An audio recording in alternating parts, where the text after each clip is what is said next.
महिलाओं के लिए, अपनी बेटियों के लिए, अपनी बहनों के लिए ये करना चाहूँगी कि जैसे एक बच्चों को माँ की ज़रूरत होती है, उस तरह मैं उनकी माँ बनकर के, उनकी बहन बनकर घर उनकी हर सुरक्षा के लिए, जैसे लड़कियों को कहीं जाने में दिक्कत होती है तो उनके लिए हेल्पलाइन कुछ करूँगी कि बच्चों को दिक्कत ना आए, कहीं भी ऑनलाइन रहेगा सब कुछ, तो उससे उनको इजी रहेगा कि कहीं भी जाना है, कहीं डर नहीं है, इजी जाओ कहीं भी, क्योंकि मैं खुद इस चीज़ से कई बार मैंने चीज़ों को फेस किया है। नगर परिषद चुनाव को लेकर सियासी पिच तैयार हो चुकी है। अब ताब तोड़ रैलियां होगी, जनसभाएं होगी और नारे गूंजेंगे। क्या सिरसा के 32 वार्डों में कमल का फूल खिलेगा या आज़ाद भारत के आज़ाद नागरिक जीत का परचम लहराएंगे? गली गली नारे गूंजेंगे, हमारा नेता कैसा हो, नेक नियत से काम करेंगे, मुझे दो मौका, नहीं दूंगा धोखा। होली से पहले चुनावी रंग, गली गली मोहल्ले और नुक्कड़ पर बस एक ही चर्चा होगी कि जीतेगा भाई जीतेगा, हमारा भाई जीतेगा।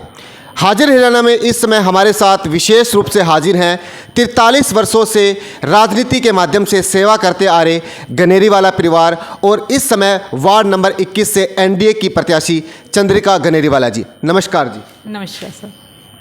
तो आइए चर्चा करते हैं। लगातार चंद्रिका जी, आपका जो परिवार है राजनीति के माध्यम से सेवा करता आ रहा है, तो आपने राजनीति के माध्यम से क्या महसूस किया है? राजनीति के माध्यम से मैंने ये महसूस किया है कि जो हम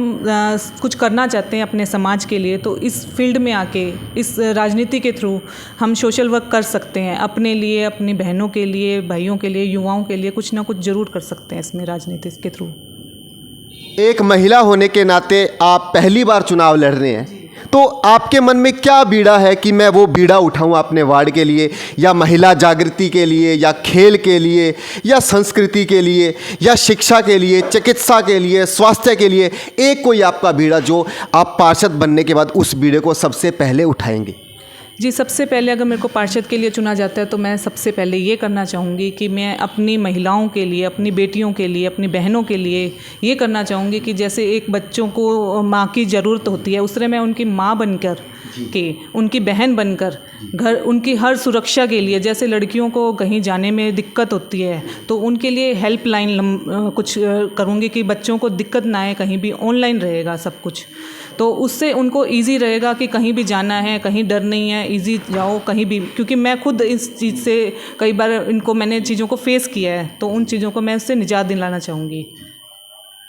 टिकट की दौड़ दिल्ली तक, और अगर टिकट की बात करें तो ये कोई रेल का टिकट नहीं है, ये कोई बस का टिकट नहीं है, तो इस टिकट का श्रेय चंद्रिका जी आप किसे देना चाहेंगे? जी, मैं इसका श्रेय अपने हलोपा परिवार, बीजेपी परिवार और एनडीए परिवार को देना चाहूँगी, जिन्होंने मुझे अवसर दिया है इस मौके को करने के लिए, ताकि मैं इनकी सबकी सेवा कर सकूँ, क्योंकि मेरा परिवार शुरू से ही राजनीतिक परिवार रहा है, तो मुझे भी ये मौका मिला है कि मैं अब उनकी कुछ ना कुछ आगे बढ़कर कुछ ना कुछ सामाजिक कार्य करूँ।